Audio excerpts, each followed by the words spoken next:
New here at 4 from the federal court system. 4 former police chiefs and 1 Oakdale businessman have pled guilty in a massive immigration fraud scheme that came to light last year. On your screen is 3 of those 5 people. Chandrakant Patel, an Oakdale businessman and so-called ringleader of the conspiracy, conspired with Oakdale's former police chief Chad Doyle and city marshal Freck Slaney, as well as Forest Hills police chiefs Glenn Dixon and Glenmore's Thibaut Onishe. Federal investigators say Patel was taking money from foreign nationals and with the help of the police chiefs were creating fraudulent immigration visas to hand out to those nationals.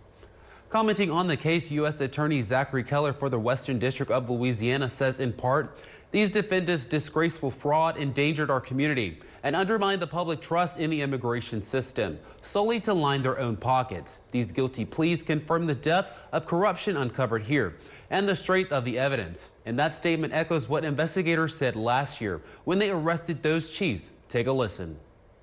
When a businessman becomes the architect of a criminal scheme and law enforcement officials help carry it out, public trust erodes at every level. Under their guilty pleas, the police chiefs each face up to 5 years in prison. As for their ringleader, Patel can get up to 20 years behind bars. Their sentencing is scheduled for September.